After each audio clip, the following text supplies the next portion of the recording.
Olá, pessoal! Bom dia, tudo bem com vocês?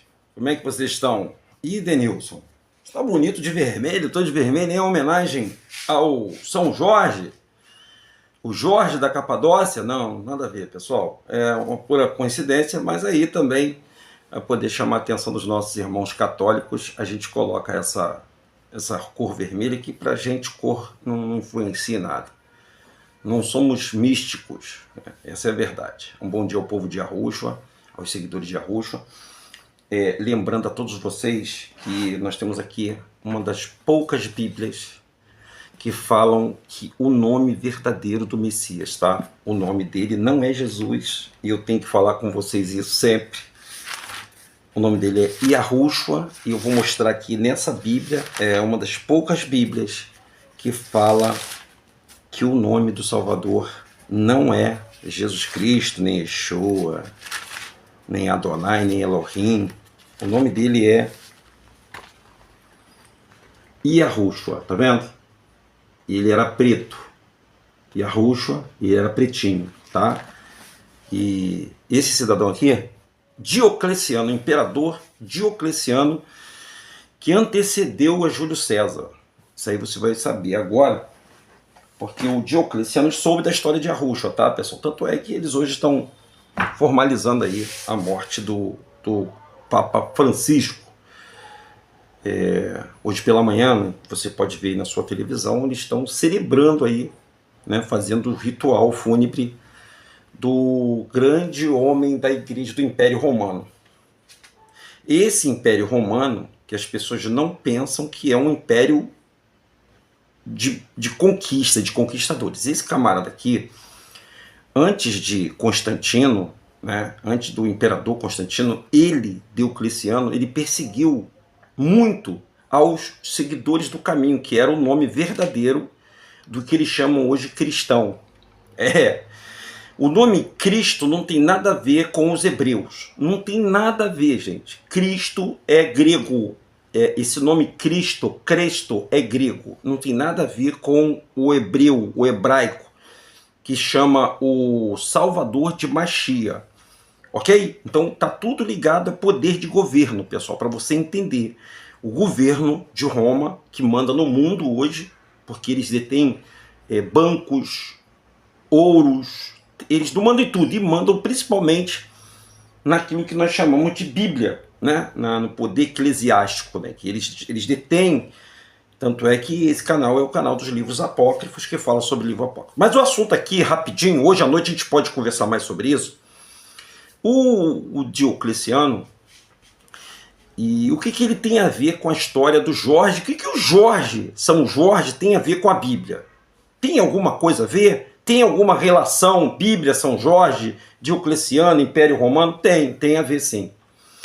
O soldado Jorge da Capadócia, ele era uma pessoa simples, ele veio de baixo, ele é juruna, como diz aí no jargão militar, ele veio lá de baixo, ele veio galgando posições dentro do Império Romano, ele era muito bom naquilo que ele fazia, e o que aconteceu? Ele chegou a instâncias maiores dentro do governo desse camarada aqui, ó.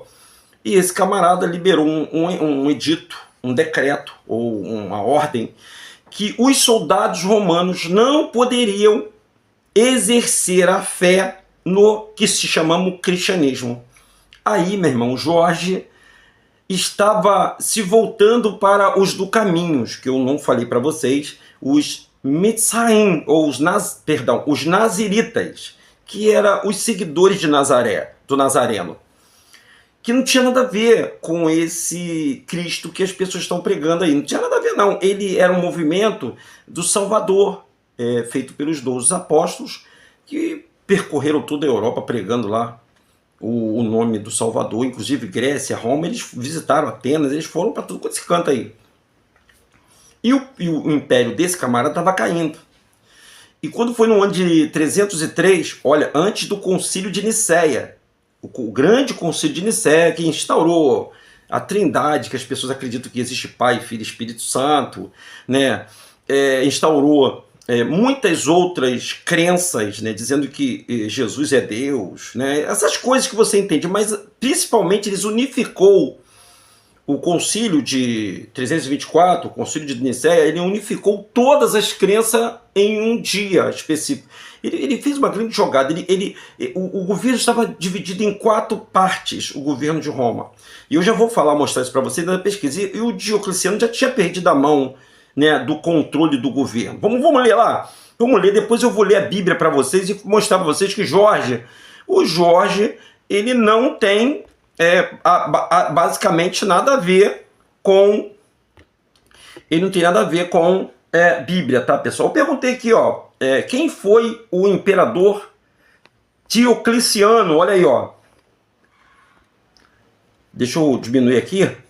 Estou me diminuindo. Esse aqui é uma pesquisa que eu fiz dentro da Meta, tá, pessoal? O imperador Diocleciano, um dos mais importantes imperadores romanos da antiguidade tardia, presta atenção.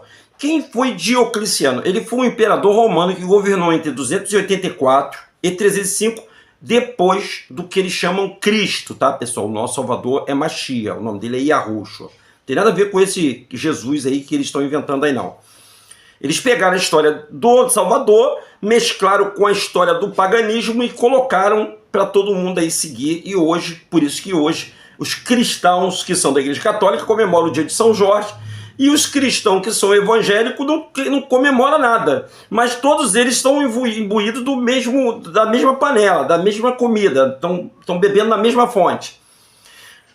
E isso é importante eu passar para vocês. Pô, Denilson, eu gosto que você desvenda o mistério disso. É por isso que o nosso canal é um canal tão pequenininho, mas que traz informações para todos vocês. Olha aí, ó. Então, quem foi Diocleciano? Ele foi um imperador, assim como todos os imperadores que se achavam Deus, tá, pessoal? Os imperadores, por isso que tem aquela história do Ave César. Tu já ouviu falar? Ave César? Então, era uma saudação que os soldados romanos, que o povo romano, na idolatria ao imperador, chegava a esse ridículo, esse ponto de falar Ave César. Hoje, né, mudando esse assunto, tá assim, aí tem algumas igrejas que falam a paz do Senhor, irmão, né? E é quase a mesma coisa, tá, pessoal? É quase a mesma coisa. Do mesmo nicho, né? Reformas. Ele implementou várias reformas significativas, incluindo tetrarquia, que dividiu o Império Romano. Ele dividiu em 4 partes, né? Governada por Augusto e os 2 Césares. A segunda coisa que ele fez foi a reorganização administrativa. Ele reformou a administração do Império, criando novas províncias. Província, você sabe, que era o local onde Roma entrava e ali escravizava as pessoas. Por exemplo, a cidade de Yahushalaim, ou de Yahushurum. Vamos mudar em outras palavras? Jerusalém, Israel. Eles entraram lá e no período em que o Messias esteve aqui, eles escravizaram os judeus e os benjamitas, que eram 2 tribos que estavam naquele país chamado Israel, que o nome verdadeiro é Yahushurum, mas isso aí é ocultado de vocês. Então ele fez reformas econômicas, implementou políticas econômicas como fixação de preços, e regulamento do comércio. Perseguição aos cristãos. Então foi Diocleciano que começou a perseguir os que seguiam o Messias e Yahushua. Ele começou a tocar fogo no parquinho, né? Como eu sempre digo. E ele começou essa era do povo que seguia o Messias. Ele veio seguindo a ideia de outros imperadores, né? E ele começou mesmo com raiva de todos os seguidores de Yahushua, por causa da morte do Messias, né? Que eles julgavam ser o pai da criação, né? Aquele que criou tudo, o céu, a terra e mar. Bom, então ele começou a perseguição aos cristãos em 303 depois de Cristo. Então nesse ano, 303, está aqui, ó, o dia em que Jorge da Capadócia morreu, foi no ano de 303 depois do que eles chamam de Cristo. Jorge, muito religioso, né? Ele muito cheio de fé. E não, eu vou lá, porque ele baixou um decreto dizendo que ninguém podia mais, soldado nenhum poderia mais ter religião, a não ser a de Roma. Aí ele foi lá falar, né, pediu lá licença e foi lá falar e perdeu a cabeça. Vamos ver aqui mais informações aqui, ó. Perseguição Diocleciano também é conhecido por iniciar a grande perseguição aos cristãos em 306. O legado de Diocleciano é considerado um dos imperadores mais importantes da história romana, né, pois suas reformas ajudaram a prolongar a vida do Império Romano. Vamos ver mais uma informação aqui. Vou trazer informações para você. Ó. Aí eu peguei um pouquinho da palavra Cristo, que eu falei aqui, já deu uma ideia para você. Cristo, gente, essa palavra ela vem do grego, tá vendo aqui, ó, Christos. Ó, essa palavra não tem nada a ver com hebraico. Lembre-se, por favor, católicos, evangélicos, nada do grego tem a ver com os hebreus, com o hebraico. Nós temos muitas informações, muitas palavras do Império Grego. Por exemplo, a maior que todo mundo fala, para todo mundo aí, é a democracia. Essa palavra democracia, eu sempre falo sobre ela. Se você separar os dois termos, demo e cracia, tá mais ou menos demônio e cracia, né? Dá essa junção dessa palavra. Mas o grego, por isso que os gregos inventaram a teologia. Teo não tem nada a ver com o estudo hebraico. É uma linha, é um conflito. Alexandre, o Grande, ele invadiu, cara. Ele invadiu Jerusalém. Ele invadiu Jerusalém. E foi lá e tomou os pergaminhos e pediu para traduzir. E eles ficaram detentores da história de um povo, que o verdadeiro povo não tem mais essa história. Então a palavra Cristo, ela tem origem do grego, da Grécia, que significa Machia. Machia é ungido. Então a palavra Cristo imita a palavra Machia. Quem é melhor? O original ou o genérico? O genérico é Cristo, o original é Machia. No contexto judaico, a unção era um ritual que simbolizava a escolha divina de um líder ou um sacerdote, que era o Machia. No judaísmo, antes de Jesus, o termo Cristo, ou Messias, se referia a líder esperado pelo povo judeu e libertaria Israel e estabeleceriam um reino de paz e justiça. Eles não aceitaram o nosso querido amado Yahushua. No cristianismo, Jesus é considerado Cristo. Aí, no cristianismo, que é uma crença oriunda dos romanos. No judaísmo, aí vem cá, no cristianismo, é Jesus Cristo, Messias, prometido que veio para salvar a humanidade. Não, Cristo não é uma ordem no sentido, a ordem de Cristo. Existe, pessoal, claro que esse sistema não vai deixar para você, existem a ordem de Cristo, tá? Que ela é muito mais antiga do que o nome Cristo. Essa ordem é uma ordem secreta, tá bom, pessoal? Por isso que é secreta e por isso que ela não aparece aqui, mas é uma ordem secreta, a ordem de Cristo. E que ela está dentro do Vaticano, tá? Só para vocês entenderem como é que isso funciona. Não, Cristo não é uma ordem no sentido de uma organização ou grupo. É um título ou designação que se refere à natureza divina, messiânica de Jesus. Aí perguntou se eu queria saber mais a respeito de Diocleciano. Vamos lá.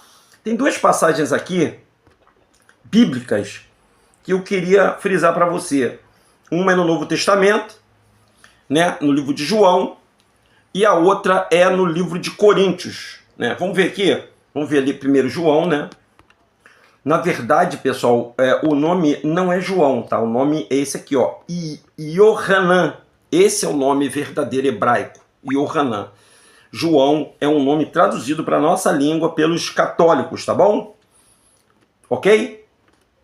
Vamos ver lá. 23, 26. Ok? 23, 26. Está escrito aqui, ó. Porém, virá uma época, e agora ela chegou, em que os verdadeiros adoradores, as pessoas estão procurando, hoje, por exemplo, pessoal, hoje aqui no Rio de Janeiro, pelo menos aqui onde eu resido, as pessoas fazem uma tal de uma feijoada. Você também faz feijoada no dia de São Jorge? Pois é. Você sabe que feijoada é uma comida... Quer dizer, muitos dizem que são típica dos escravos. Outros dizem que não é típica dos escravos. Mas, porém, existe um ritual que todo ano se repete. É soltar balões. Já soltaram um montão de balões aí com a foto do São Jorge. Olha a ideia. E fazem feijoada. Todo mundo hoje faz feijoada. A maioria aqui no Rio de Janeiro faz feijoada. Onde você for tem feijoada. E por que eles fazem feijoada? Porque olha o que o Messias diz, porém virá uma época, e agora ela chegou, dessa época que nós estamos vivendo, em que os verdadeiros adoradores... Por que verdadeiro? Porque não é falsidade, você está adorando uma imagem. Imagem não é do Pai. Se você adora uma imagem, você se torna como ela. Vê Salmo, gente. Vai lá ver Salmo. O Salmo está escrito lá. É Salmo, se eu não me engano, 118. Não a nós, Senhor, não, mas são ídolos da sua mão. E tornem-se semelhante a elas aqueles que amam e adoram. Se você adora a imagem, com todo respeito, meu irmão, se você faz decidir uma imagem para adorar, você é um idólatra. E se você é um idólatra, você não é digno do amor do Pai que Ele não mandou. Se Deus, o Deus Pai, quisesse, gente, que você adorasse uma imagem, Ele desenhava o rosto dele lá no céu, lá grandão, ó. Você não dá para imaginar, não? Ele ia desenhar o rosto dele grandão e falar assim, ó, olha para cima e me adora. Ele não falou isso. Olha o que o nosso Salvador falou. Porém, virá uma época, e agora ela chegou, em que os verdadeiros adoradores adorarão ao Pai em espírito e em verdade. Forte essa palavra, né? Forte. Onde está escrito isso, Denilson? Aqui, ó. Livro de João, tá? É Yahuanã, capítulo... Qual o capítulo aqui? João, capítulo 4, versículo 22 e 23. Olha aí, ó. E no livro de Coríntios, capítulo 12... 12, Coríntios 12, deixa eu dar mais uma olhadinha aqui, cola, 12, 13, vamos lá, vamos voltar lá, Coríntios 12, 13, está escrito o seguinte, ó, tá aqui, ó, porque como o corpo é um, e nele há muitos membros, e todos os membros, ainda que muitos, todos eles são um corpo, por isso que a gente fala que cada um tem uma função. Mas nós temos um corpo, tá? Eu vou só exemplificar isso aqui. Eu tenho um dedo, tá vendo? Dedo, mão para pegar. Eu tenho boca, tenho nariz, tenho olho, tenho ouvido, tenho o corpo aqui, o tronco, o pescoço, a cabeça. Todos eles estão presos a um corpo. Todos eles. A cabeça comanda e o corpo obedece. Mas todos eles são importantes. O Jorge, gente... Ele foi o soldado que teve lá sua fé e a igreja replicou esse soldado. Mas o Jorge não é o motivo de você adorar, gente. A adoração tem que ser para o verdadeiro, para aquele que merece a nossa adoração, que foi o Mashiach, que deu a sua vida. Ele deu a vida dele, ele foi um mártir, cara. Ele foi, eu não posso, como é que eu vou qualificar ele, o Yahushua, né, o pretinho Yahushua? Ele foi a oferta por nós, para nos livrar desse montão de, esses pedágios que você tem que exercer através da religião. Eu espero que essas palavras possam, né, te ajudar nessa procura. Jorge da capa... E existe uma outra história do Jorge, que aí está ligado à mitologia hebraica, que eu vou contar para vocês hoje à noite, a história de Jorge, como o Jorge representa o Lúcifer. O Jorge vai representar o Lúcifer. Mas vocês fiquem atentos, que vocês vão conhecer essa história diferente, de uma maneira diferente. Eu vou contar para vocês. Vocês querem saber? Hoje, 19 horas. Esse é o Diocleciano. E eu vou encerrar o nosso vídeo aqui, aguardando o seu like. Deixa eu apagar eu aqui. Dizendo para você, Jorge foi um homem que creu na palavra de Yahushua. E Jorge, ele não deve ser adorado. O único que deve ser adorado no céu, na terra e no mar se chama Yahushua. Tá bom, gente? O meu profundo respeito para todos vocês, mas essa é a realidade. Vocês aceitem se vocês quiserem, tá bom? Um abraço carinhoso e até às 19 horas e 15 minutos nós estaremos aqui na nossa live. Ou até antes, tá, pessoal? Deixe seu like. Se você ainda não é inscrito no nosso canal, se inscreva no nosso canal DRM Rodrigues, ative o sininho e, se você quiser e puder, se torne membro desse canal. Um forte abraço e até lá às 19 horas. Tchau, pessoal!